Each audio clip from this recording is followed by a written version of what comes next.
Want some, get some. How about those friggin' Pirates? Yes, I am a pirate. You have to go with the Pirates because, of course, they have cannons and everything. It's a pirate's life for me. Be proud of who you are and what you are. You're Pirates. It is a first down. Pirates. Because when you're at East Carolina, you go for it every time. Or you don't coach at East Carolina, you don't come to East Carolina, you don't play at East Carolina with a weak heart. Write it. I don't think I've ever been in a building as loud as that was. It was deafening in there. We will get them on. I can promise you that. Painted purple all night long in Eastern North Carolina. You're watching The Sports Objective, the podcast for Pirates.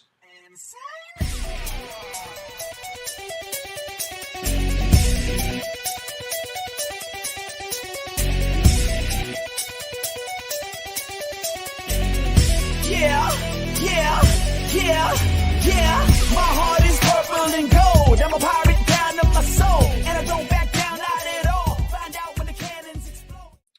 All right, welcome in to the Pirate Football Playback here on the Sports Objective. I'm Dave Richmond. I am so glad we're at win number 4, 4-4 on the year as the Pirates put up 56-34 win over Temple yesterday.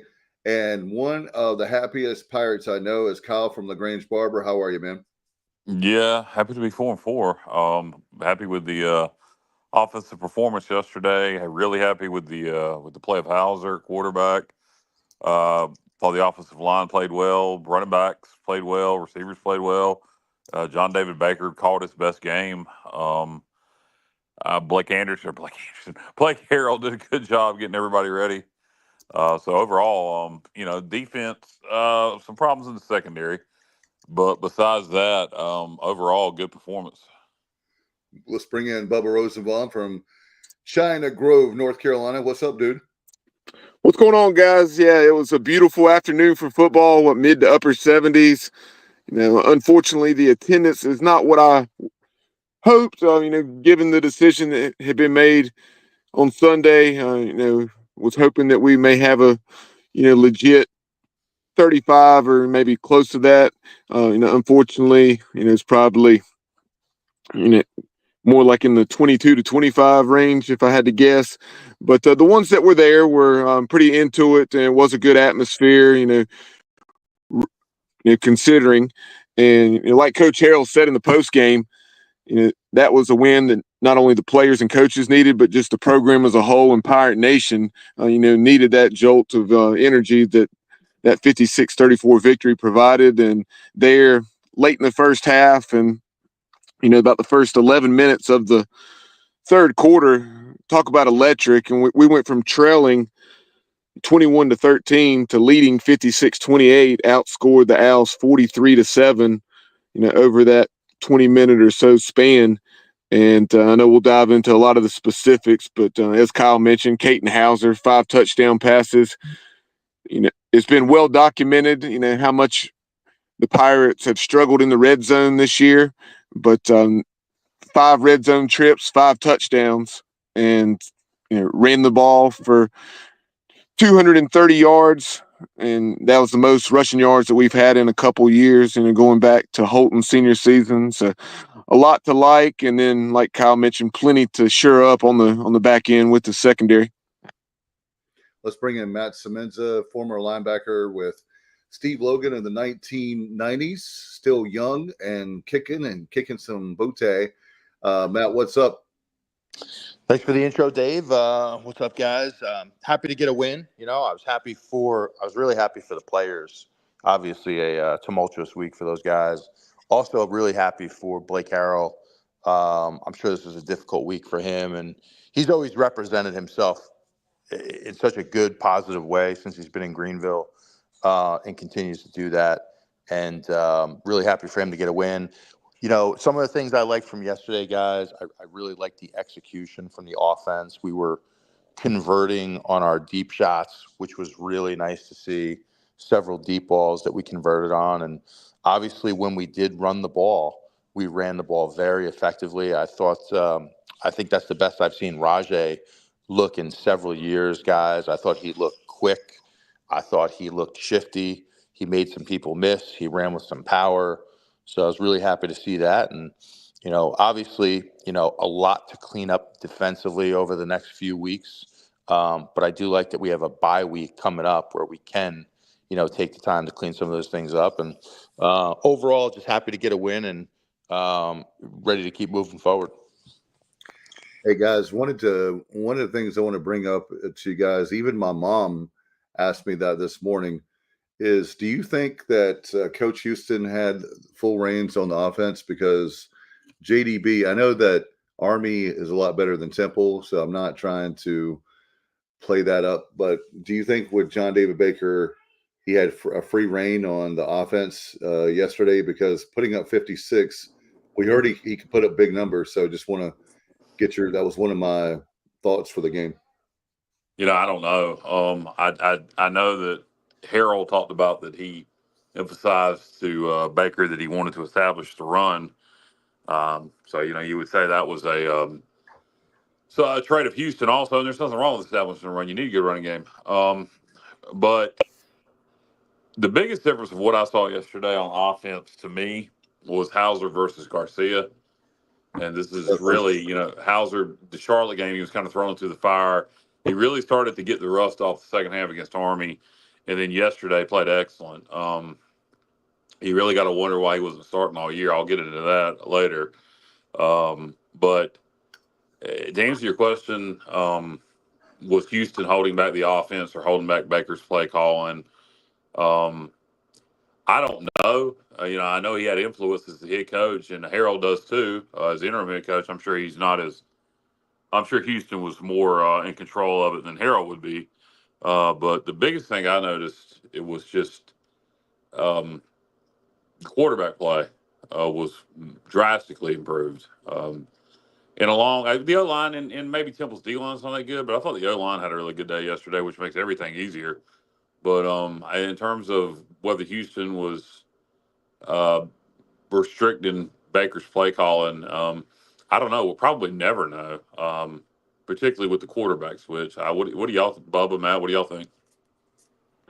I do think we did some things differently yesterday than we would have had Coach Houston still been the head coach. A couple that immediately come to mind, the 4th and 2 at the Temple 9, where we decided to go for it, and we lined up in a tight formation, and that's a play, and I'll want to call a little bit more attention to here in a minute and point out a couple things, but love that play call, lining up tight, and then play action into Winston Wright, and then also the final possession of the first half where I'm sure some folks when they saw us run the ball, they were thinking that we were going to be conservative and just take it in. But really, we're, as Coach Harrell mentioned in the post game, he said we're just trying to catch them off guard there, expecting the pass to get into field goal range, and hopefully we could get a 15-yard or so run, which we did not. But, we used the timeout and then found Chase Sowell on the 45-yard touchdown pass where he just ran right by the defensive back from Temple. Yeah, you had one play before that, pass to the sideline to what's his name, the NC State transfer, who had a great day yesterday. Anthony Smith. Yeah, you had to play to Anthony Smith. Yeah. I wasn't skipping over that, but just as far as the scoring play, but yeah, going back to that 4th and 2 at the Temple 9, love the decision to go for it. And you take a look at how we lined up here in that, tight formation to an extent there. You had Chase Sowell to the top of the screen, and then you had Jari Patterson aligned as a tight end, and Anthony Smith to the bottom. But notice where Winston Wright lined up. Winston Wright lined up there, in the B gap or thereabouts, in a 3-point stance. So that way, obviously and perhaps Temple did recognize it and just didn't defend it well, but that's one of those things, if you see Winston Wright aligned there, it's not going to be him lead blocking, that it would have been someone else. but very well conceived and well executed. There you see a frame or two later. Fortunately, Caton Hauser did a great job of making a throw as he drifted backwards because the defensive end came pretty untouched. And Winston Wright was able to adjust a throw that was slightly behind him and pretty much walked into the end zone. Yeah, I did like that play call, Bubba. I'm glad you had a chance to highlight that. And I agree with Bubba. I think going back to the question of whether or not things looked a little different yesterday, I definitely think that last possession right before halftime was different. I think one of my biggest criticisms of Mike Houston over the years was how he typically handled the last possession before halftime. So many times we'd see going into halftime with multiple timeouts or just kind of going conservative and like, hey, let's just kind of take it to halftime type of mentality. And I love to attack there, especially considering you come out and you receive the ball in the second half. So that was a huge swing. The ability to be aggressive there, all right, to take a shot down the field or multiple shots, score, and then knowing that you're going to come out after halftime and get the ball again. Now you have a chance to get a very comfortable lead. And I really like how we came out in the second half and were able to score right away. And that was a critical turn of events in that game. But I think in terms of, I'm not quite ready to say that, hey, like we've turned the corner yet, because I was not very impressed with Temple's defense either. But I'm very impressed with some of the things I saw yesterday, but I need to see a larger sample size before I'm ready to say like, hey, like we've turned the corner offensively. And we definitely needed the fourth. We definitely needed. Sorry, guys, I was just going to quickly add. We definitely needed that fourth win, and then and that's another thing I was going to add with you guys. With 4 wins, now you have 4 games left. Do you get to 6-6, 7-5? I know Matt, you said you weren't ready to write off on we've turned the corner, but another good thing, guys, is the fact that we have off now until the Thursday night. There's some winnable games coming up. You look at Florida Atlantic coming to Greenville, and they got South Florida this weekend, and then have a short week while we're off, and they have to travel here.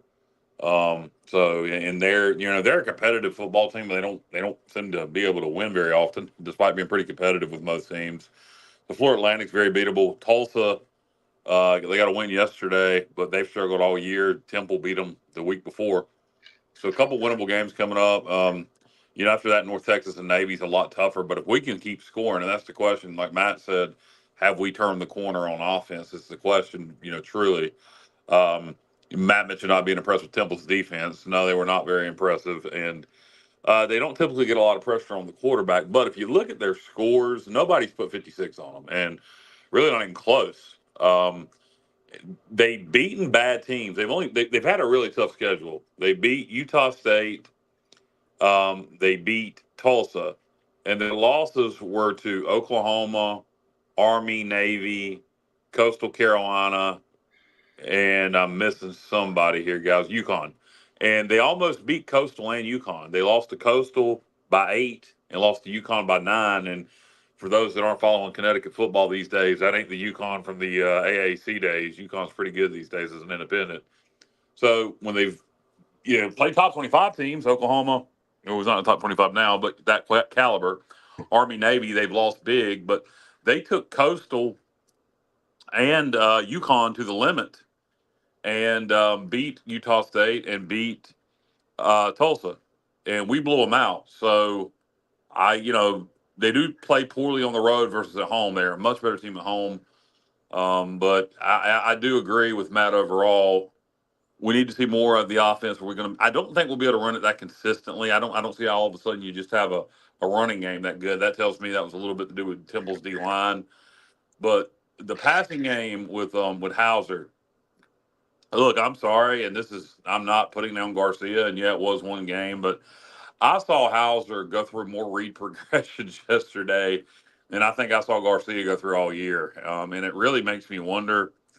And again, I'll get into it later, a discussion I had with somebody about why Garcia was starting up to this point over Hauser, and how much of it had to do with that wrist injury. Hauser's clearly the better college quarterback, and you heard certain people talking like Holton that was pretty bullish that Hauser was the better quarterback, and it looks to be that way, and it looks to be he's dramatically better, in my opinion. Bubba, you played the position. I know when you first saw Hauser against Charlotte, and that was a poor sample size, you weren't so sure. What do you think now? Well, yeah, I think my comments after that Charlotte game, he was undoubtedly thrown into a tough spot there, trailing 31-10 late in the half, and not having received the bulk of the practice reps, and obviously, first meaningful game action, because when he played against Norfolk State, the issue was decided. So I said the jury was still out, in my opinion, but he's certainly shown over the last 2 weeks, especially the second half of Army, and yesterday, what you would hope to see, and what I hope to see, and even in the first half against Army, even though he made some throws that were certainly poor, like the interception where he airmailed one, not a poor decision, just a poor throw. He had multiple throws dropped, and then you also had a deep ball that would have perhaps been a touchdown had there not been pass interference. So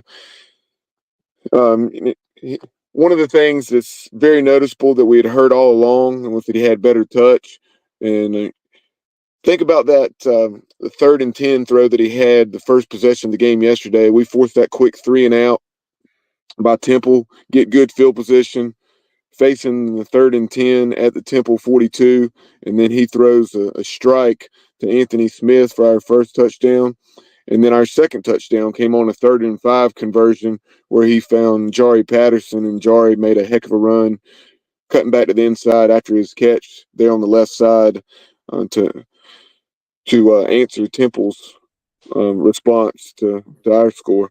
So Bubba, on that Jari, let me just jump in really quick on that Jari Patterson touchdown. That was an adjustment made at the line of scrimmage. If you guys go back and watch that specific play, we had a 2-receiver set. I believe it was into the boundary. Jari Patterson was the slot. If you look, the safety was playing at least 12 yards off the ball. And you saw Hauser acknowledge that. He checked it, and he hit Patterson on like a little 5-yard out route, and then he was able to make a move or two. So my point is, not to interrupt you, Bubba, I'll let you finish your point, but that was also a check at the line of scrimmage if you go back and watch it. Yeah, great point there. And that's one of the things that you didn't see, that recognition, and at least early on in that Charlotte game, and really probably throughout, because you saw a receiver running a hitch or spot route, and we were throwing the fade or vice versa, and now clearly 3 weeks later we're on the same page and executing at a much higher level. I'd still like to see more consistency in that short and mid-range passing game. So many of our, 269 passing yards yesterday. You think about it, I think, and obviously you want the big plays, that goes without saying, but I think 150 or 60 of those yards came on 3 plays. So I really like to see more consistency in the underneath and intermediate game. But Caton's numbers, 16 out of 29, 269 yards, 5 touchdowns. And the 2 interceptions really didn't bother me. The first one, our right tackle just got whipped, and that resulted in a little bit of a freak play there. And then the second one, it was a situation where I think it was 4th and 10, and it kind of worked out like a punt for some reason. And the Temple guy, no Pirate receiver, was all that close, if I recall. But he made a interception there about the 9-yard line. But again, it was 4th and 10, so that one didn't bother me. He just had to take a shot. So no poor decisions, and all in all, did an excellent job of taking care of the football despite those 2 interceptions. Yeah, I would say on the short to intermediate passing game, we missed an opportunity in the late third through the fourth quarter when the game was put away, and we went ultra conservative on offense to the point where, Yeah, if we're up by 40 or 50, yeah, you don't want to run it up, or you're up by 21. That's not running it up.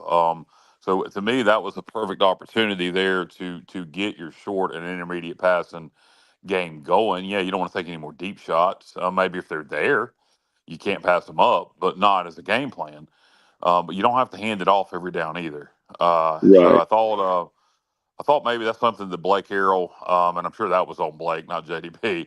That's something Blake, that comes from, being a defensive coach, and Mike Houston. He's kind of Mike Houston was his mentor to a large extent, along with some other people. But you don't need to go that conservative. That would be my one critique for Coach Harrell this week as a head coach. Don't go that conservative up by 21, because you can find yourself in a 2-score ball game in a hurry. Then they get momentum back, and then boom, it's a 1-score ball game, and who knows what'll happen. So yeah, you don't want to go out there and just play haphazardly, but perfect opportunity, Bubba, to in that situation to work on your short and intermediate passing game, and where a game's put away, but it's still meaningful. Yeah, excellent point, and that's what I was telling my dad during that juncture of the game. There about 3 or 4 minutes left in the third quarter on, be it Caton Hauser, Raheem Jeter, or, if we'd have chosen to put Jay Garcia into the game, let them work on that short to intermediate passing game, throw some. I think we maybe have thrown 2 or 3 passes from that point on, and it was always third down, where we threw a screen on 3rd and 10. We threw down the field one time when it was 3rd and 10, or at least 3rd and long. And so that was really my only complaint. It's something I would have preferred to see us, work on the other aspects of our attack there, and not. I think we probably ran 12 to 15 plays, and those were the only passes, the ones I just referenced. But kind of going back to our ground attack, and I certainly understand why you're skeptical, Kyle, and I am as well. But I like the kind of a different way of attacking things yesterday. The first 9 plays, not a single one of them went between the tackles. We were attacking the perimeter. The first 5 were all passes, but then even when we did start running the ball, it was to the perimeter, and that's something that Coach Harrell had said, that there was going to be an increased emphasis on attacking the perimeter with the ground game, and we stuck to that. And then the first play, I think it was play 10, that was between the tackles. London Montgomery busted them for about 14 yards right up the gut, and London really had a nice day. You had Rajay.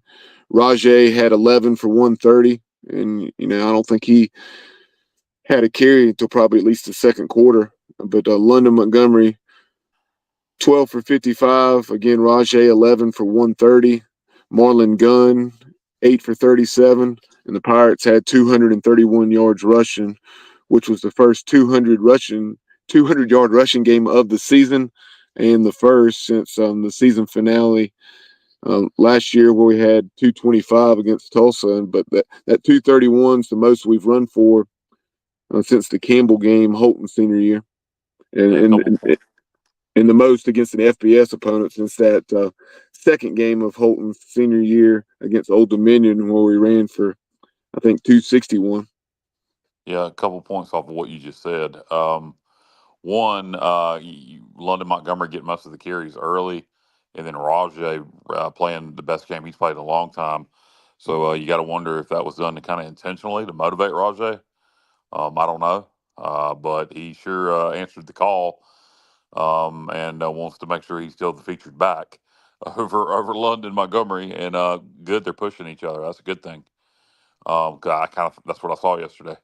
And then the other thing you mentioned about the last time we did something, I believe the last time we threw for over 200 and ran for over 200 in one game was oddly enough against Temple, Holton's last year in 22. I believe you're correct on that, because that game, that is one of the ones that I had noted in that Temple game, the final regular season game of 2022. We had run for 220, and I certainly know we threw for well over 200 and probably 300.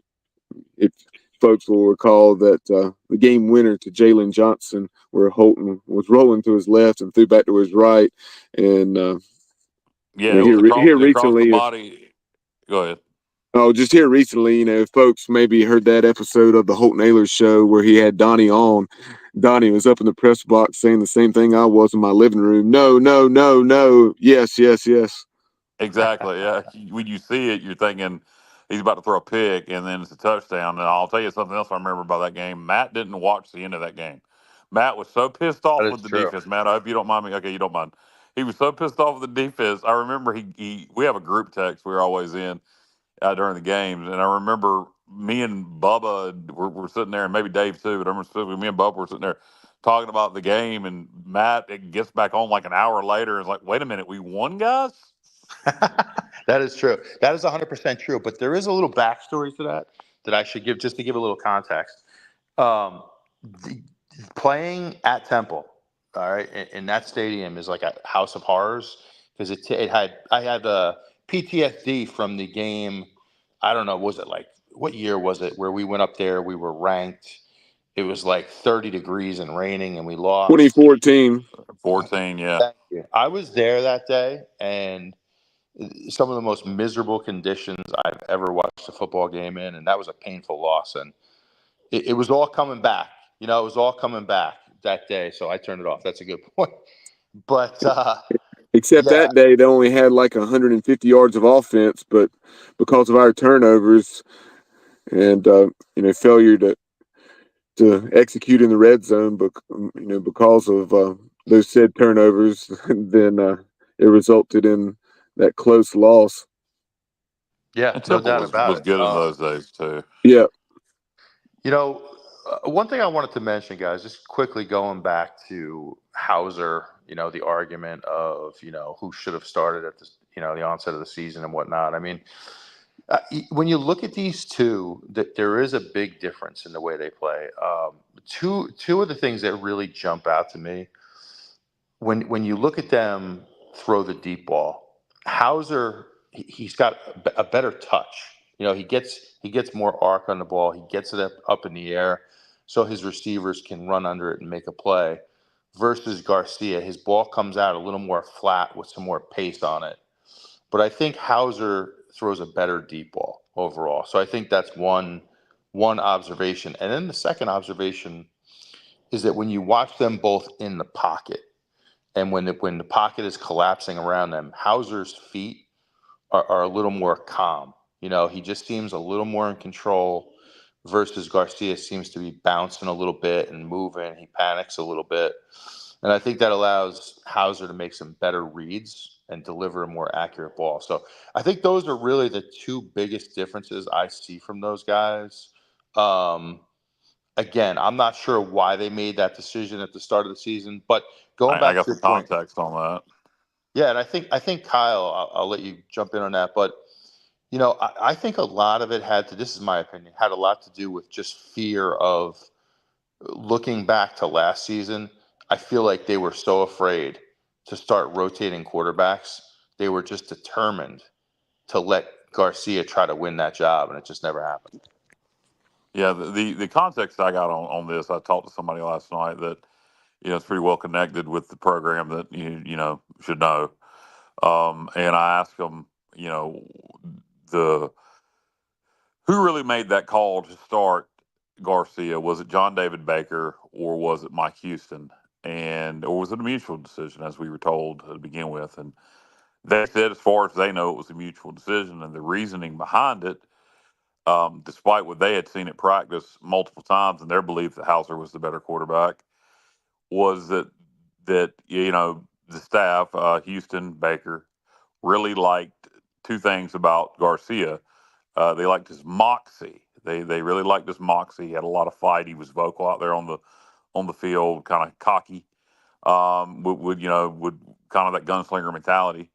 And they also thought he had a bigger upside, bigger arm potential to develop. They thought he maybe had NFL potential with the proper development. Um, I just don't understand when you're in that situation, when you're coaching for your job, as Mike Houston was, why in the world you would base your decision off what you think the upside is when you got a kid who started in the Big Ten multiple games. You kind of know what he is, and so to base that decision off of moxie and potential is insane to me. Now, if you're building for the future, then I could see that. But Houston needed to win now, is blatantly obvious because he's no longer here. Or as coach, he's still with us on this earth. He's no longer coach. But I just that and then there was the rumor of the wrist injury that, from everything I can tell, has some validity to it. So, but that doesn't sound like that went into the decision very much, because from what I understand, the wrist injury is still something that's going to require minor surgery after the season. So I don't know, man. Just hearing that the decision was based on they thought Garcia had the bigger upside. It may not be the better now, but had the bigger upside and more moxie. I mean, it's just insane to me in this situation that you would base your decision on who should start quarterback on those two things. Um, even though Hauser may have been the more consistent of the two all throughout practice, and through a short sample size, clearly is the better college quarterback. Interesting. Yeah. No, I think that's a very interesting point. And so far it definitely seems that, hey, the flip side of that is you never know what was going on in training camp. Maybe Hauser's progressed as the season has gone along, but right now I'm happy he's the guy. And, I think he played his best game yesterday. Hopefully we have big things to look forward to in the future, with him. I think if the offense continues to progress like this, now we need to see the defense. It's amazing when you look at this team. It's just unbelievable. It's like the offense plays well, the defense plays bad. The defense plays well, the offense plays bad. It just seems like we can't really get on the same page and play a complete team football game. Right now, I think my biggest focus, like when I look ahead over this bye week, we have got to find a way to get our corners to make a play on the football. So often, guys, our corners are in perfect position to make a play, and they just don't get their head around to knock the ball down. And it happened at least 4 or 5 times yesterday. So we've got to correct this pass defense. Obviously we have 2 weeks to work on it, but if we can clean up the pass defense a little bit and continue to progress this offense, with Hauser, I think we have a good chance to win a few more games.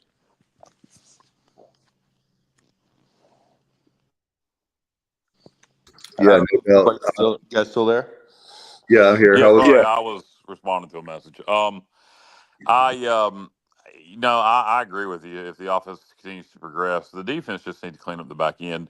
And if you go watch Blake Harrell's press conference from yesterday post game, and you watch the whole thing towards the end, he said, he called too many. I don't know. He didn't use these exact words, so I'm paraphrasing. He said he called too many exotic blitzes, was trying to do too much, and he said what he really should have done was just keep the ball in front of them with the back end of that defense yesterday, and been more basic, which is kind of, we were discussing that earlier before I had watched the press conference in its entirety. So he did kind of take some blame for the way the secondary played yesterday.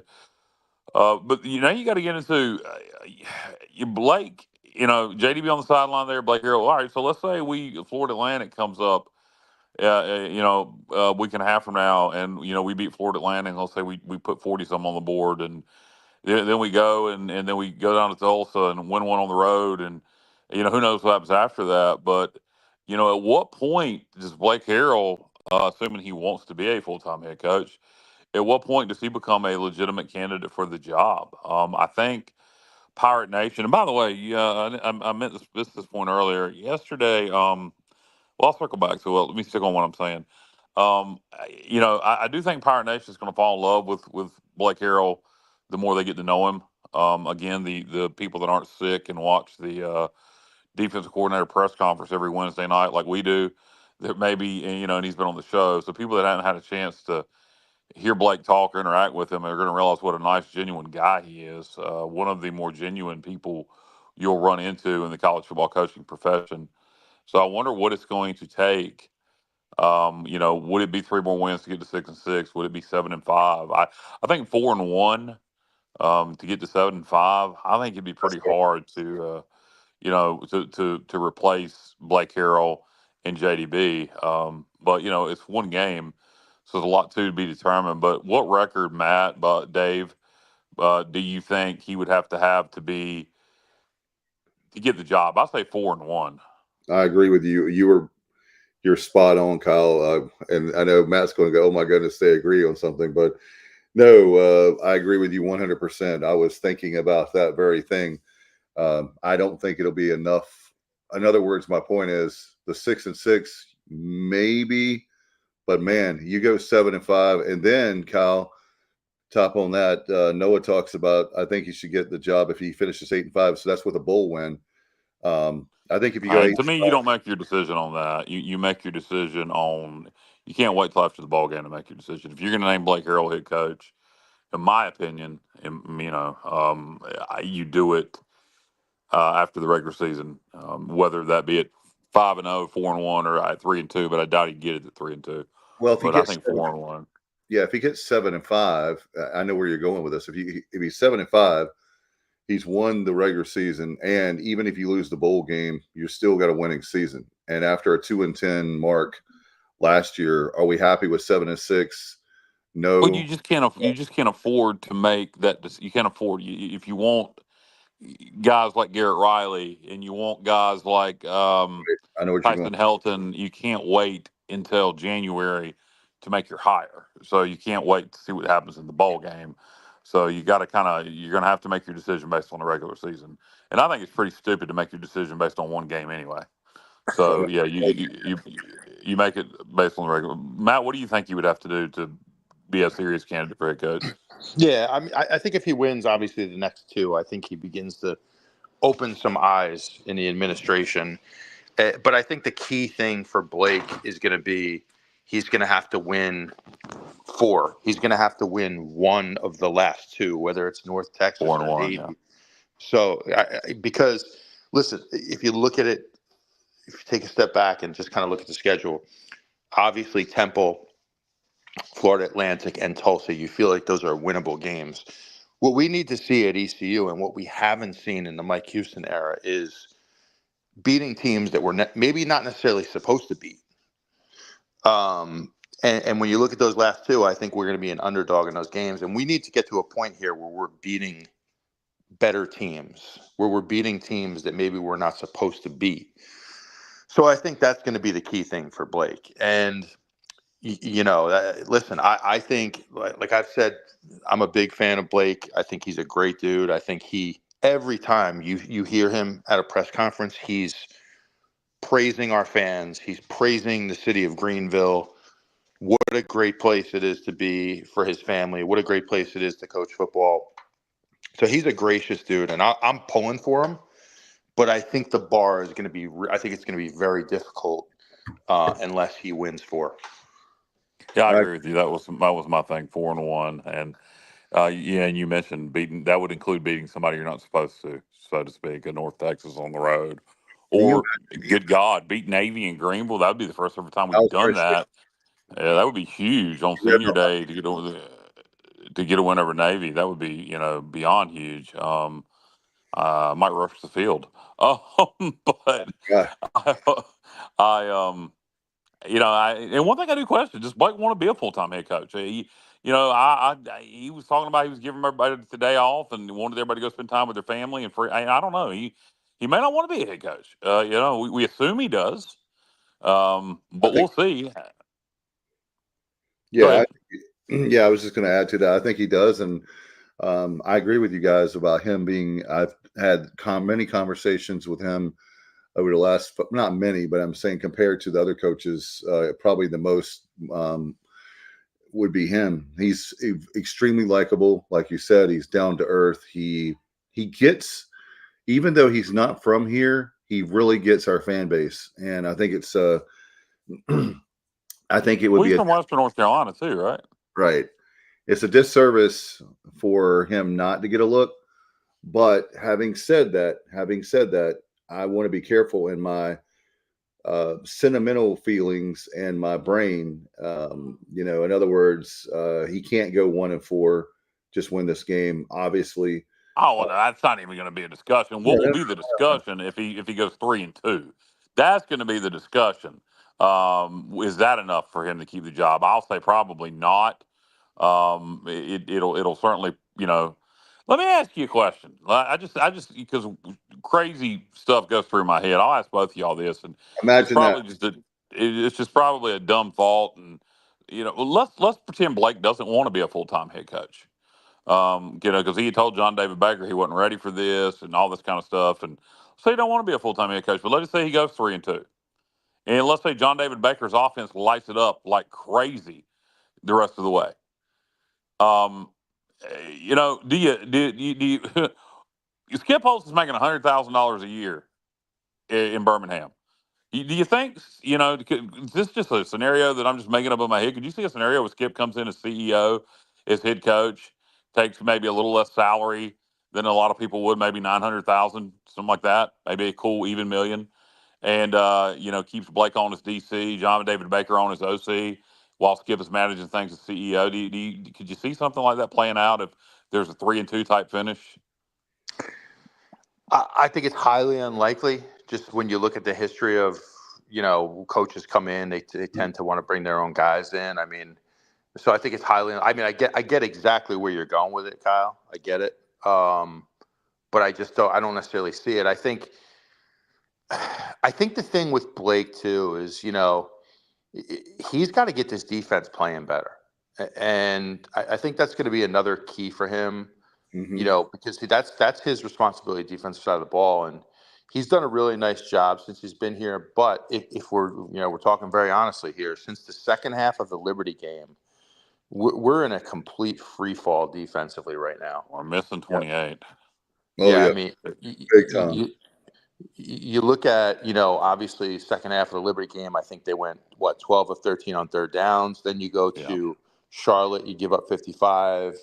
Then you go to Army and you're down 31-0 or whatever the hell it was. And then, yesterday you give up 35 to a bad Temple offense. So right now the defense isn't playing well. And, beyond the fact that he now has the added responsibility of being a head coach, he's got to find a way to get this defense back on track, because right now we are a bad defensive football team. Good against the run. We're a bad pass defense. Really bad pass defense. We are good against the run. We are good, but we are porous. Man, we are Swiss cheese against the pass, and we have got to find a way to clean that up. Played well in the fourth, keeping everything in front of us against the pass. Really well, as a matter of fact, considering how conservative we got on offense. But besides that, you're right. We did force a couple of big turnovers. That was something else too, guys. The way we fed off each other yesterday. The offense got it going, and the defense forces a couple of turnovers, and they really played off each other, which is something you really got to like to see, and that's something that can be built off of. In my mind, Ruffin used to always talk about that. He used to offer all three sides, all four sides, the sideline, but playing off each other. But something I wanted to mention that I meant to mention earlier about the attendance when Bubba was on the air. And I don't know if Bubba's coming back or not, so I'll go ahead and mention it now. Yesterday's attendance was horrible, and I don't understand why. Maybe you already had people that had in their mind they weren't coming, so they decided, I still won't come, even though they made the decision I wanted them to with getting rid of Houston. Maybe you had a handful of people that were mad Mike Houston got fired, and that's why they didn't come. And then maybe you had some people that thought, well, Houston's fired, we're just going to be going through the motions, and wasn't expecting to see the most points scored in a college football game at East Carolina since 2014. yesterday. But the attendance was poor. But one thing I do wonder, on a positive note, I guess, about attendance, if you will, I don't know if you can even say positive, but I wonder how much the concert for the Carolinas in Charlotte, Oh yeah, one of the biggest lineups, good God. I mean, you had Luke Combs, Eric Church, Scotty McQuarrie, James Taylor, anybody from North Carolina playing there yesterday, and it was probably. a Parmalee, yeah, and it was a short turnaround. It was very the concert was only announced a couple weeks ago. It was a fundraiser for the mountains. All the money goes to them, and to the hurricane victims. So that stadium holds what for a concert, 100,000 It's 74 for the seats. I don't know how many you can get. on the field. So we'll say 100,000. So that could have affected attendance yesterday too. Let's say 10,000. I think's a good. If you had 100,000 people there, let's say 5 to 10,000 of those people may have been at the East Carolina game. So that takes you to that 30 to 35,000 mark. So I think that probably affected things too, because actually Scotty McQuarrie asked yesterday. He went through. He actually left out App State, which I thought was insane. But Jessica sent me that on TikTok, where Scotty asked how many East Carolina fans, NC State fans, UNC fans, and when he said East Carolina, there was 82,000 there. Okay, but when he said East Carolina, it got the second most responses. I think even more so than NC State. I think behind North Carolina, which probably didn't make Scotty too happy being a NC State graduate. But anyway, the point of that was 82,000 people there in Charlotte. I'm sure at least 5,000 of those were probably people that would have been at the East Carolina game, if not Yeah, more. yeah. I wanted to go back to your point really quick, Kyle, about Skip Holtz. So Skip is someone that I like a lot, immensely. He was great to me personally as a coach, and he spoke at the banquet at the Eastern North Carolina School for the Deaf, 2007, somewhere around there. Anyway, he came on my show, my radio show, a year later. So um, he means a lot to me. I know personally that it was said to me that the administration won't go after him, and it's a mutual feeling he wouldn't be interested in the job because of not beating up on the current administration. But that's what I was told by a very reliable source that knows Skip very well, and that knows that situation. So I agree with your idea when you said Skip is a CEO. He's a great coach. So if it sounds like that I'm anti-Skip, I'm not. Just don't get your hopes up there based on the No, mutual. I'm not. I'm not. It's just a thought I No, I had that mean, if, I'm talking about Pirate Nation. yeah, I But don't think you're right most on people the want Skip back. Yeah, I don't think most people want Skip back. I wouldn't have a problem with it. Obviously, I wouldn't have brought it up. I was just thinking of a scenario with Blake Harrell and John David Baker. If they both continue to do a good job in their current roles the remainder of the season, you know, if Blake doesn't want to be, it'll be going to be interesting how it plays out. I do think that Blake's going to end up being a candidate. I really do. I think we're going to win enough games where he is at least into the discussion. Along with the Garrett Rileys, the Joe Sloans, and the Tyson Helms. Yeah, and half, like another.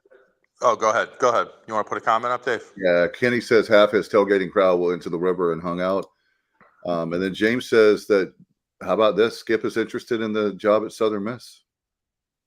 That's interesting. If he's interested in a job at Southern Miss and not interested in a job at East Carolina, then it is directly administration related, or he doesn't want to tarnish his legacy here. Um, I heard that what you said also. I don't know who you heard it from, but I heard it also. But then I also heard that there were still people contacting him. But I, Anything's maybe possible. coming back to East Carolina is not the best fit for Skip. I think he could do well at Southern Miss. The thing about the him going to USM, I don't know how many of their fans would, James would, but I don't know how many of their fans would react positively to it, just because he got fired at Louisiana Tech, which he should have never been. He had 3 straight 9-win seasons when he went 4-8. Fired him. So I don't know. But that was just a thought I'd had about Skip coming in as kind of a CEO with Blake and JDB. But I Let do me think. let me I take that do a think. slightly different direction on Go you, ahead, Kyle. Matt. How about this scenario? All right, so Rough doing it instead. no, no. How about this scenario? So let's just say the offense continues to progress, right? And Oh, okay. let's just say we light it up, right? Over, Oh, I know what you're the about to rest. say. You know where this gets very difficult because now all of a sudden, just when your personnel that you have and your quarterback starts to get a foothold in this system, now you're going to go and completely change systems all over again and kind of start over.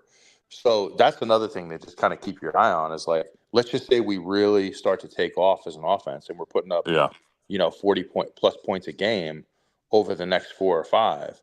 Now all of a sudden you're in a situation where you're like, damn, I got a comfortable quarterback in a system and we're going to go ahead now and mix it up again. So there's just a lot to look out for. Oh, I thought you were going to talk about John David Baker for head coach. Oh hell no, But Not yet. but Not yet. Not no, yet. No. no, no, no. But if I'll be he's clear. dropping, I'm not if we keep scoring, over 30 points each game the rest of the year, and we're winning, yes, a good question. Do you keep Blake? And you got to make sure in that situation, if we win enough for Blake to get the job, that you do keep John David Becker. Then, I don't think it would take much money. The good thing about it is we'd have plenty of money to pay our offensive coordinator and John David Becker if we needed to keep him. If Blake Harrell was the head coach, because I don't think it'd take very much money for Blake to be head coach. It ain't going to take Garrett Riley, or even Tyson Helton money. So you make a good point, and it kind of what I was thinking already. The if the offense continues to click, and you got Hauser. In fact, that's what Holton said yesterday. Job number one. He's been on. Holton has been big on Caden Hauser since he got here, and I know he supported Garcia, but he was vocal about who he thought the better quarterback was. And after watching him yesterday, I think they kind of solidified what his thoughts were. And he said, job number one for whoever the head coach should be or should be to keep Caden Hauser here. So that is a good point. Another good point. Even if we're 3-2, but the offense is just clicking like crazy. Do you make a change? Do you just say, all right, we're going to stick with it? Blake, you're the head coach. JDB, you continue your role as OC. We're going to up your salary. And but still a lot to be determined. After the Florida Atlantic game, we may not be having this conversation anymore and say, all right, screw these guys. That's what but Noah was just saying. If we could throw Noah's, yeah, exactly, Noah. This is all hypothetical. We could lose the next game. Exactly. Yeah, Yeah. no, exactly. It is exactly. But that's what sports talk is all about. It's all about hypotheticals and what ifs, particularly in this situation. But I do think yesterday's performance through one game, you gotta make Blake Harrell with JDB as OC a candidate through one game. That could change after Florida Atlantic, but for this week, I think you put him on the list at least for this week with the other guys. Yeah, I mean, you have a situation where, let's say that we win the next 2 games, and you're 6-4 going into those last 2 games. I mean, 3-game winning streak too against FBS yeah, opponents. yeah, and you have a situation, and we owe Tulsa, don't we? I mean, we owe Tulsa. We You're got damn right we do. That's a good point, Dave. I hadn't even thought about that, but you're right. We screwed. owe them from 2020 where we got screwed down there. Then we didn't play them in 21 or 22. At least I don't recall that we did. And then last year they came in here and we blew the game. So yeah, you're damn right we owe Tulsa. So that one in the Florida Atlantic game, you had the Florida Atlantic game.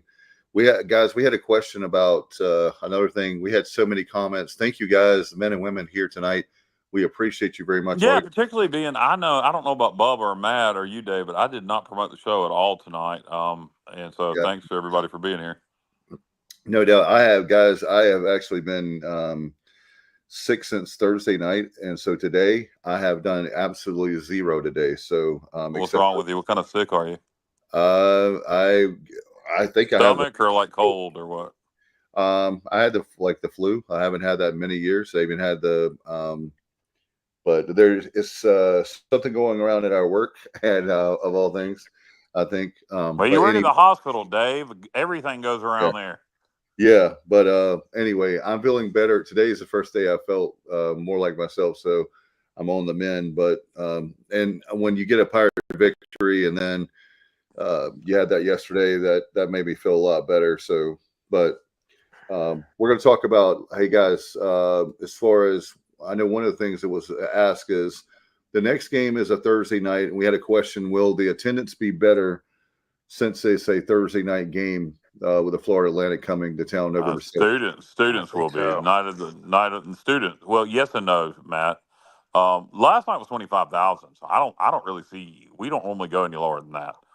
So I think student attendance will be up because it's night of the Boneyard. Yep. The blackout ESPN game, so the students will want to wear in their black. They'll also, the students that weren't there yesterday will see the score and be mad they weren't there. So I think the student section will be packed. But the rest of the stadium, I would say probably about the same. I think you'll see 25 to 30,000 there. I'm going to disagree with Matt. I think it could be a tick up just because of the student attendance. I think the people that were there, if in terms of the normal people that were there that ain't students, I think most of those will be there again for Florida Atlantic. But I think you'll have a better student turnout. Hey guys, Yeah, I agree with that. I think the students are going to be, fired up for that game. I think it's going to be an awesome spot for them on a Thursday night game, and so I think it's going to be a really good crowd. I think it's going to be an inspired crowd. I certainly hope we can get at least 35,000 in the stands for that. But hey, like you got to earn people back. We have to win people back.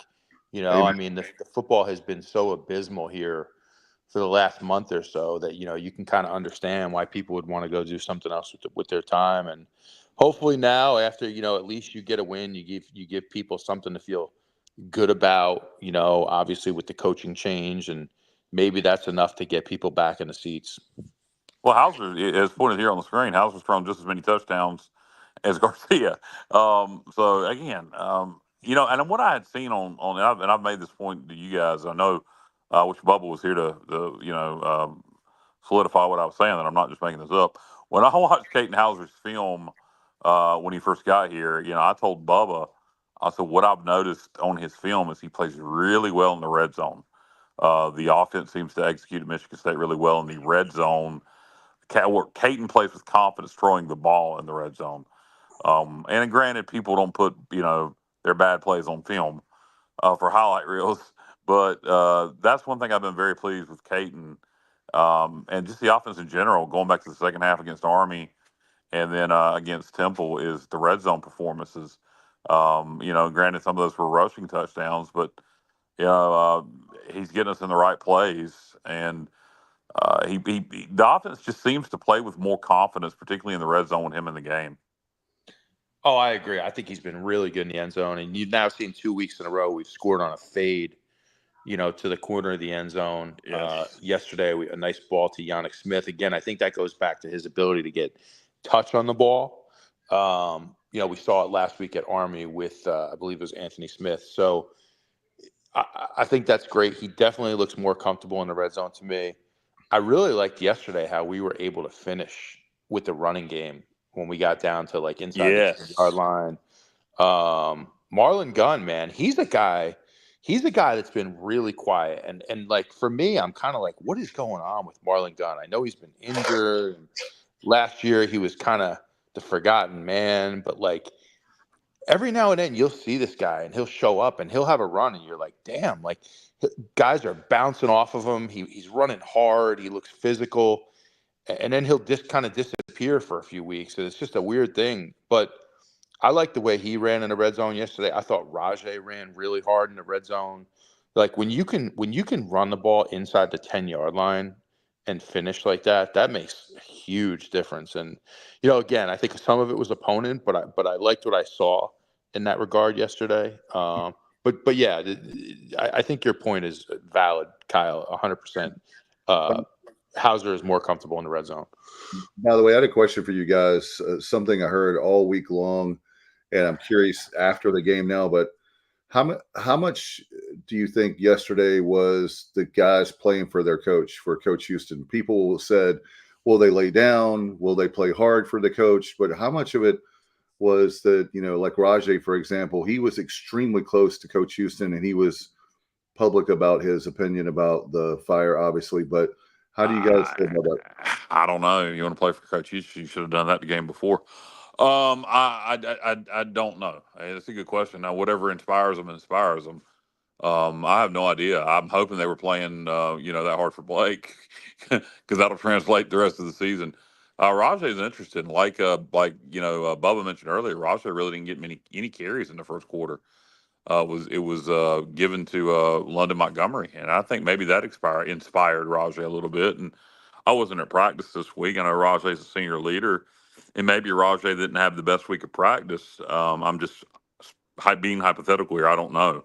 Maybe Rajay didn't have the best week of practice, and that's why you saw London Montgomery earlier. And Rajay got the ball in his hands and realized that he's got limited opportunities left, and he made the most of it. And you probably will not see him not be the featured back. You're still going to see London, and you're still going to see Gunn. But I just found that interesting that we saw London Montgomery so early yesterday on carries. And once Rajay got the ball in his hand and got the opportunity, he had his best day in a long time. And then in terms of other players, did they play for Houston?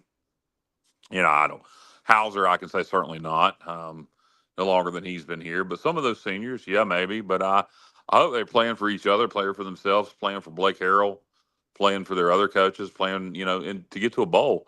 I mean, we're one thing, I said we weren't a horrible football team. That's why I wasn't ready to write the season off. And I was, interested to see how this thing would play out now that Coach Houston was gone. Because I do think we have some talent. And this is getting to a lighter part of the schedule that started yesterday. These next two now, but I don't know. It's hard to say if they were playing for Coach Houston. Matt, you were never in that situation in college where you had a head coach get fired. I don't know about a coordinator. Certainly not during the season. So it's not something you ever experienced.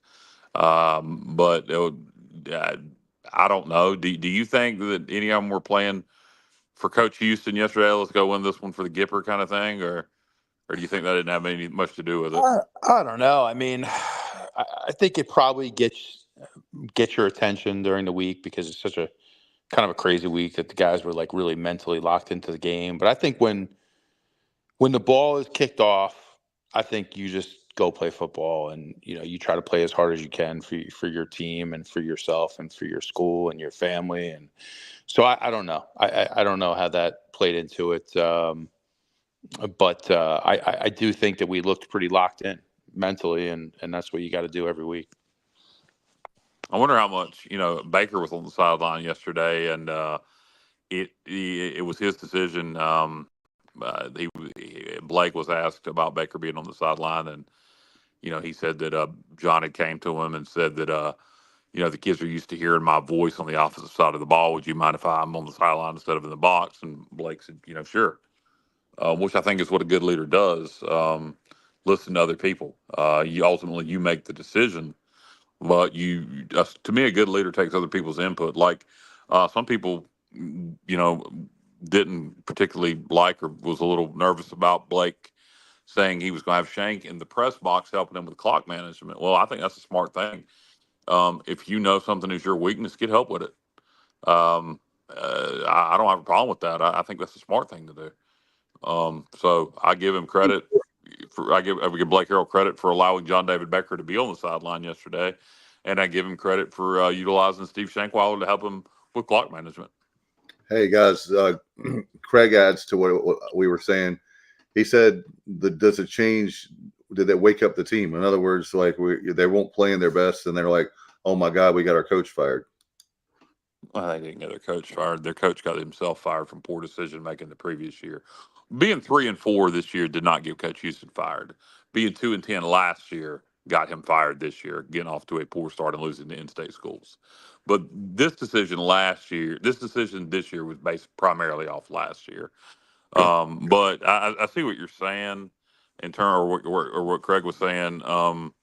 Did it wake them up kind of deal? I don't know. That'll be I don't determined. know. To me, normally in these kind of situations, and hopefully it ain't just a one game thing, But typically in these kind of situations, if you look over the years when this has happened in other schools, it either brings the team together and they play their best football of the year, or they completely cash it in and they suck donkey balls the rest of the year. This team has some talent. We were 3-4, not 0-7. So Blake Harrell is the kind of guy. He's very likable. The guys are going to play hard for him. The offense is fun. That offense is fun when it's executed well. It's a fun offense. It seems like it would be a fun offense to play in when it's executed well. What did you guys think of the offensive line performance yesterday? That's something we really hadn't talked about much. If we did, I've forgotten it. We talk about the performance we had running the ball. We talk about the red zone execution. We talk about Hauser and the receivers playing well. Well, none of that really can happen very much unless we get good O-line play, Matt, which I know has been a big concern of yours all year. And looking forward to whoever the next head coach is, recruiting better offensive linemen. What do you make of the O-line play yesterday? Do you think that was a lot to do with Temple's D-line just not being good, or is the O-line improving? I think it's probably a combination of both. I thought the O-line did play a solid game yesterday. You look at some of those deep balls that Hauser threw. He did have some time. He had a nice pocket. So I think they played a good game. But again, I just need to see us do this consistently against other teams because I'm not sure how much of it had to do with Temple's D. But you made the point earlier that they haven't given up that many points all season. No. I think they only gave up 33 to Navy, if I'm not mistaken. So they have been more competitive defensively this year. So that's another way to look at it as well. But listen, if you can run the ball like we did yesterday, and there were holes, that's the thing I noticed yesterday. There were actual holes, man. For our running backs, that's something we don't typically see. So you like to think that we're progressing, but time will tell. Hey guys, here's another one. Just when you thought JR was not going to show up, where you been, JR? Great fun fact. 8 different Pirates scored a touchdown last night. He said he could not find any evidence that this has previously occurred. How about that?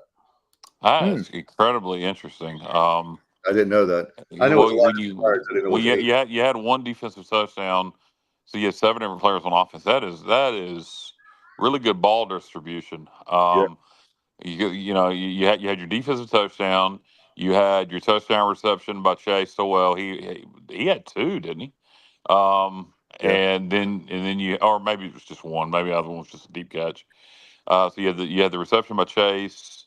Trying to get through all the touchdowns now. Jari Patterson Yeah. had 1. Rajay, Marlon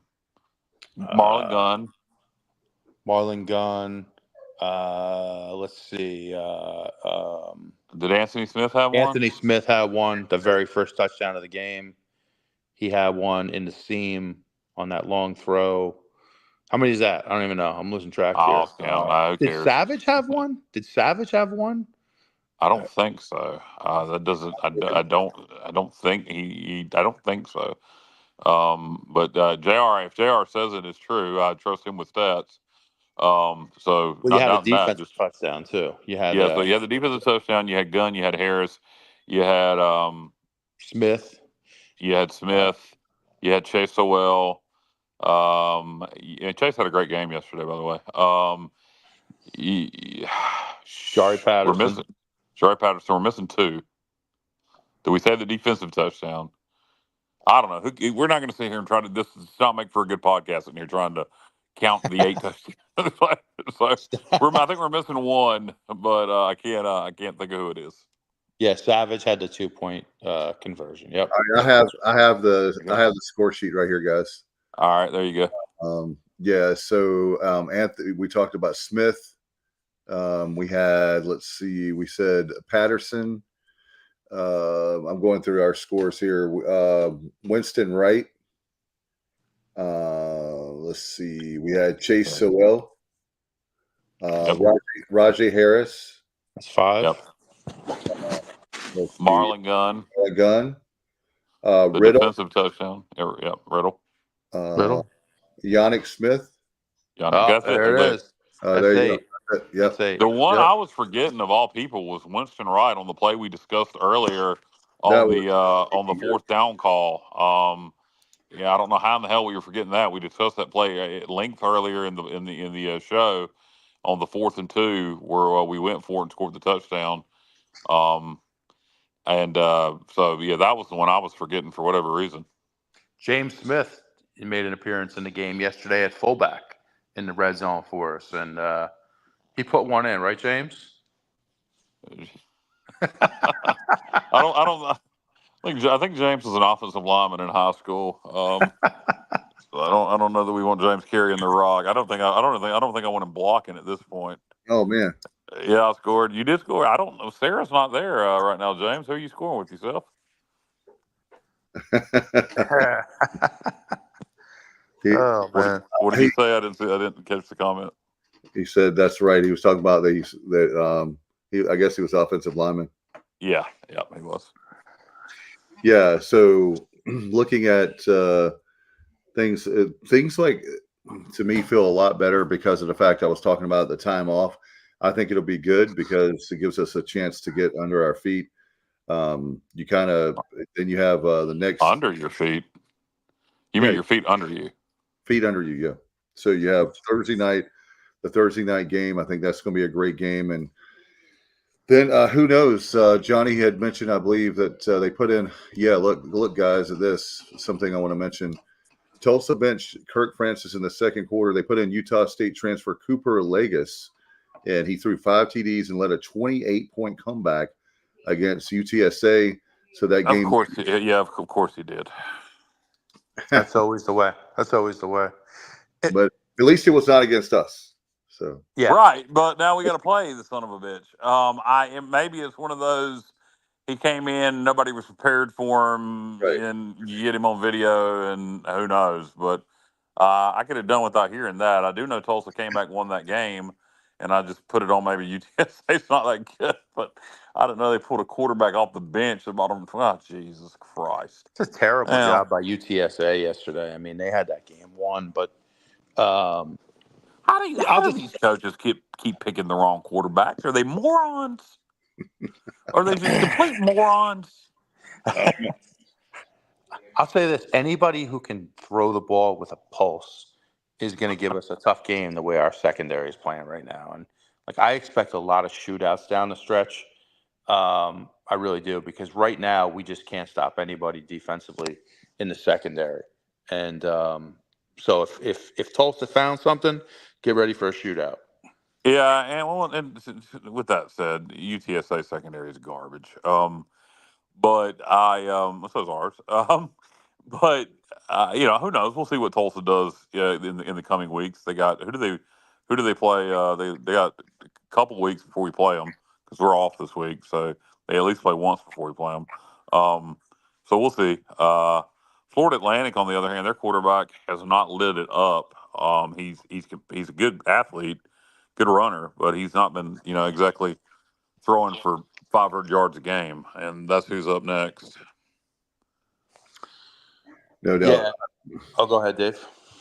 No, I was just going to say that very thing is that I like our chances with the last 4 games, especially the next 2. And like Matt, you said, it's what it comes down to is the challenge of the 50-50 games. We got to win those, and then we've got to pull off at least one of the 2 against North Texas or Navy. And Kyle, you might have a great scenario there. What if we were?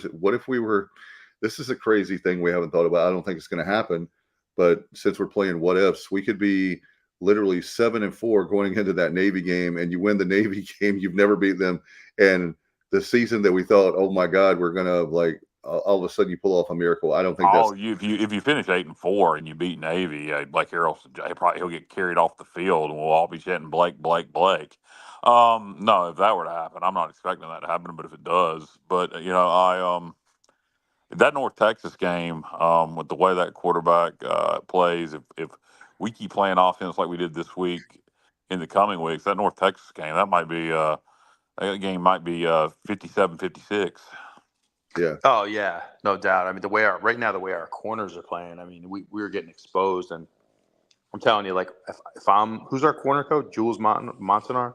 If I'm Coach Montanar over the next 2 weeks, every day in practice for no less than 45 minutes a day, I am just working on a drill where it's a one-on-one drill, and the corner has to get his head around and make a play on the ball, because we're just seeing this time and time again where we're in perfect position, and it's like we're face guarding and just can't get our head around to make a play on the ball, and it just continues to happen. I don't know what it is. I it's hard to kind of like figure like why we're not doing a better job at that. But we have 2 weeks now to get better at it, and like that for me would be a major focus. And I think we need to simplify the defense a little bit. I think like so many exotic packages and blitzes and stuff, and that's all great, but when you're just getting torched in the passing game, you need to just maybe dial it back and simplify a little bit and like kind of go back to basics. Blake Because talked about that right now, Alex, go ahead, Matt. well, I was going to say it's a good thing we don't play North Texas right now because we'd probably give up 60. Blake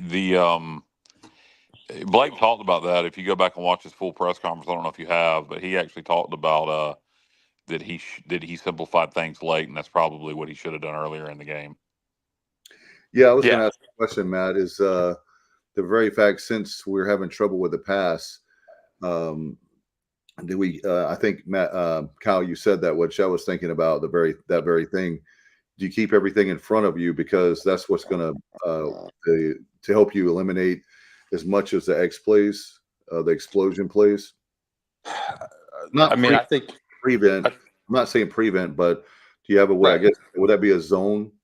More of a zone? Yeah, I think you can be a little more base in what you do, just to simplify things a little bit. I think the biggest issue Blake has right now is, we can't get home with when we rush 3 or if we just rush 4 down linemen, we can't get home. So you have to bring an extra guy off the edge.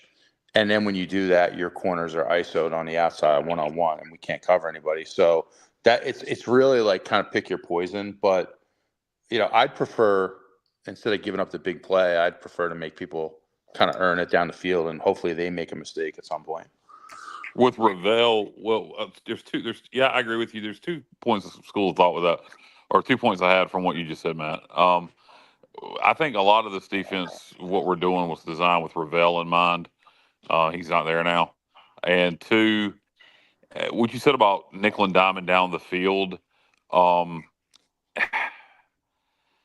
if we keep scoring a lot, I kind of like to play complementary football. So if you keep scoring a lot, then, to me, you can give up some explosion plays. You continue to be aggressive and create turnovers because you're giving your offense, despite, giving up multiple big plays yesterday to Temple, in the first half and early third quarter, we did force some turnovers before we went conservative on offense and defense in the fourth and keep everything in front of us on defense.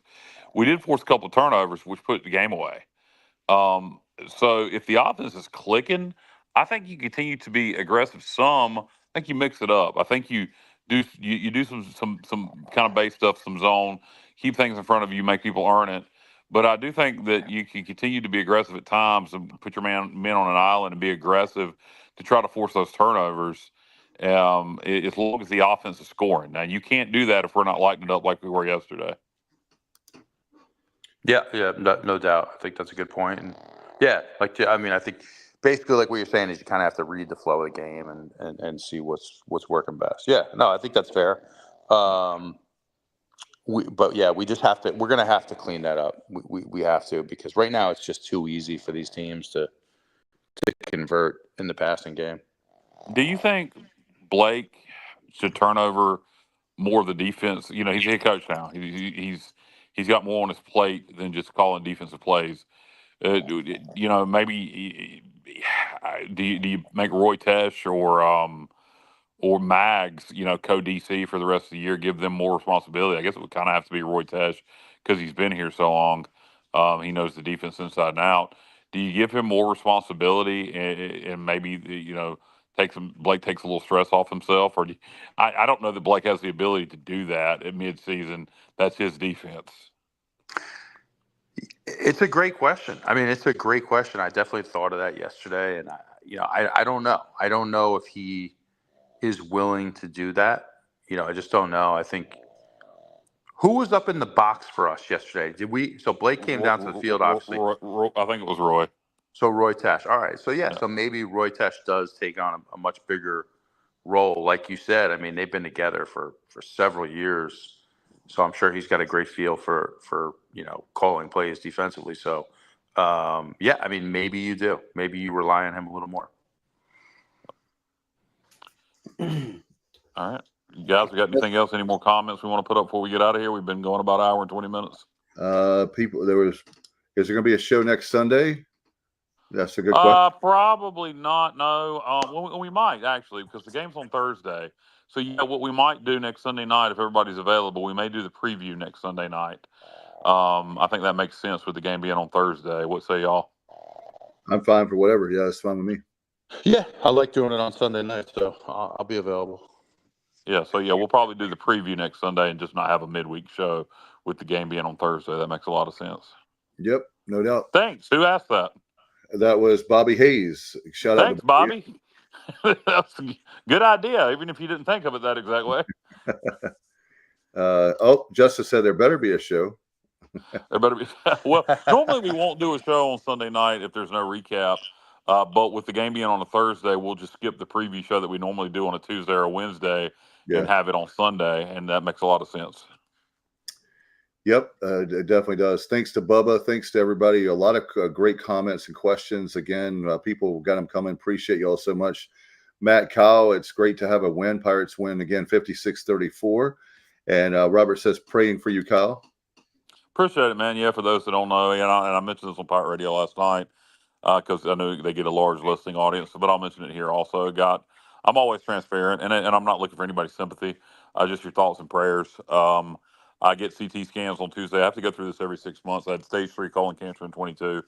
So this is something I have to go through every 6 months, is CT scans to make sure there's no cancer returning. So I have that on Tuesday, and then I have a colonoscopy a couple weeks after that. So a lot of fun stuff coming up. You unless you've been through it, you have no idea how stressful this is. It is beyond stressful because they're scanning you to see if you have cancer. So it is beyond stressful. Pirate win yesterday got my mind off things for a little while, but you can't help but worry. And so I appreciate all the thoughts and prayers from Pirate Nation. And hopefully get good news Tuesday. I hope you do too. Justin says he misses the midweek shows. It's one of those things everybody. Well, we still do the midweek Pirate preview. What we don't do, Justin, is what he's talking about. Yeah, we don't do the Just Another Sports podcast. Me and Stevie have talked about doing something, and at some point we will probably break something back out. It may not be CU football related, but if you don't know, Justin, what shows you enjoyed, but if you enjoyed me and Stevie together, there may be something coming maybe on his channel down the line, non-football related. I know Jeff Connors is doing his own thing away from the Sports Objective now.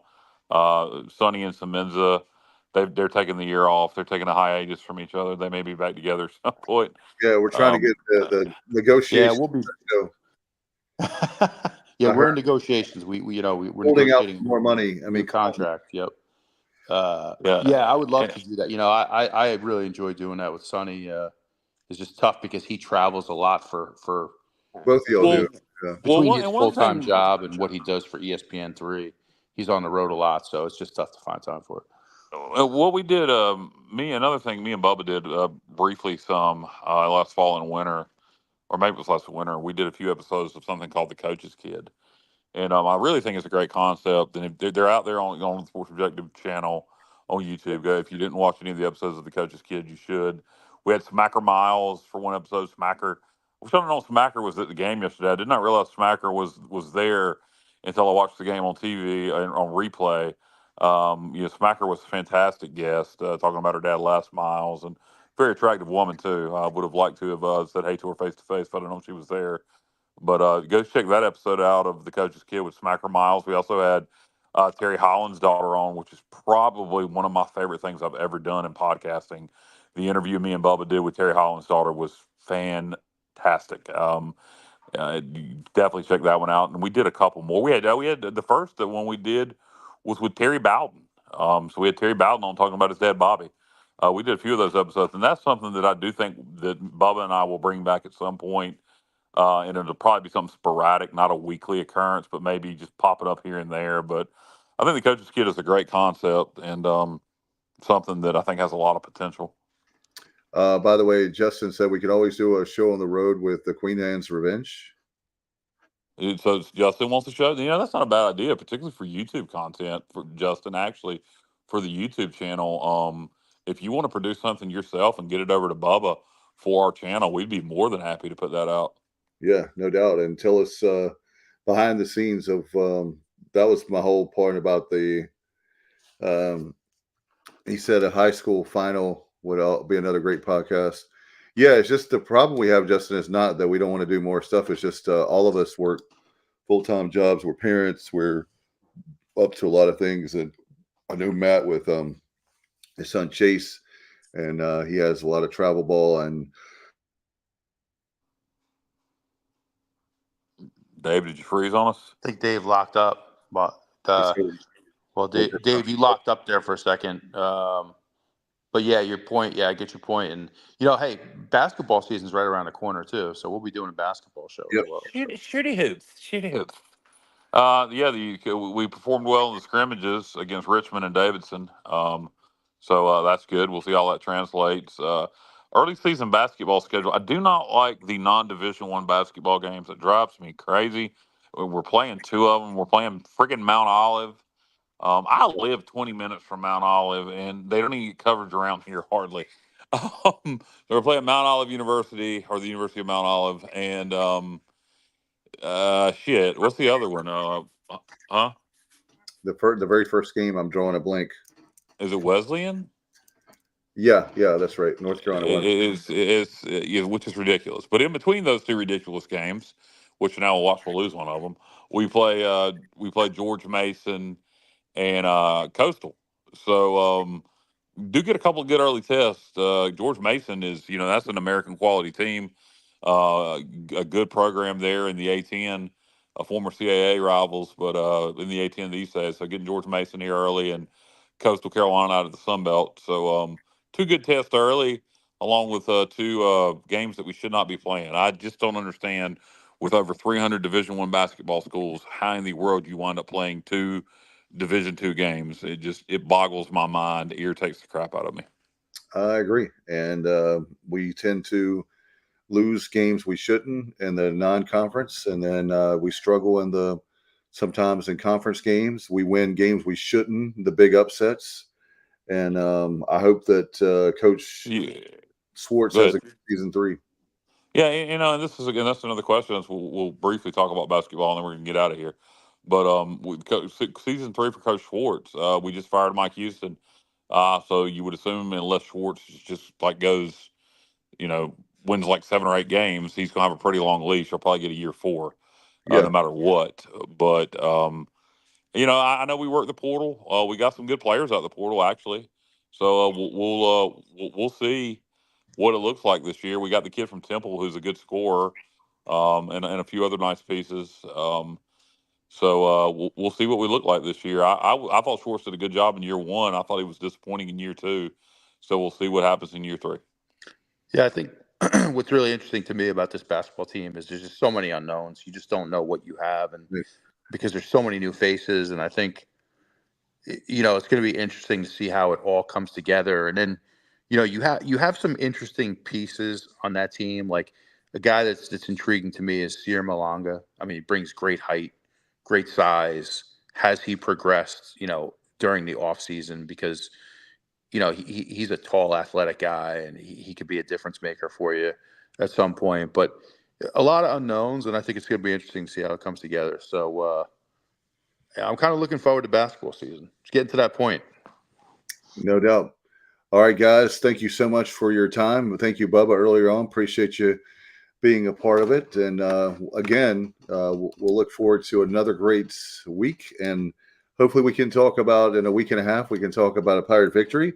But I am glad that they have the time off, I think that will be really, really good to get a chance for them to maybe they mesh. I don't know. We'll see how it plays out. All right, had a great time tonight as always, especially when we win the Pirate Football Playback. You heard it all right here on the Sports Objective. Good night, everybody. And as always, go Pirates.